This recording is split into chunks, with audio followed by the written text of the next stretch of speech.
Des missiles iraniens ont visé le porte-avions américain Abraham Lincoln. Donald Trump affirme qu'ils ont tous été interceptés. Le président américain qui tente de jouer la carte des négociations indirectes avec Téhéran, mais cela s'avère très compliqué. Le récit de Jules Lalande-Larieux.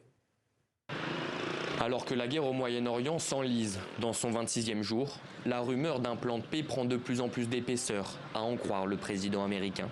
Il s'avère que nous sommes en pleine négociation et vous avez pu le constater, ce que j'ai dit hier était parfaitement juste. Et quant à l'autre côté, je peux vous dire qu'ils aimeraient conclure un accord.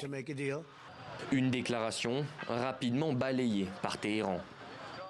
Notre position n'a pas changé depuis le premier jour et elle ne changera pas. Les gens comme nous ne s'entendront jamais avec les gens comme vous, ni aujourd'hui, ni jamais. Mais alors, dans ce contexte, qui dit la vérité ? Selon plusieurs médias américains, dont le New York Times, Donald Trump aurait bien proposé à l'Iran un plan de paix en 15 points, par l'intermédiaire du Pakistan. Dans un premier temps, le président américain serait en faveur d'un cessez-le-feu d'1 mois, afin de permettre des négociations directes dans un climat apaisé. Viendraient ensuite des discussions sur le nucléaire iranien, puis sur l'abandon du soutien à leurs alliés comme le Hezbollah ou encore le Hamas, et enfin sur la réouverture du détroit d'Ormuz. À la clé pour l'Iran, une levée des sanctions internationales et un soutien pour son programme nucléaire civil, toujours selon le New York Times.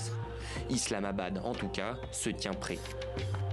Sous réserve de l'accord des États-Unis et de l'Iran, le Pakistan se tient prêt et serait honoré d'accueillir des pourparlers constructifs et décisifs en vue d'un règlement global du conflit en cours.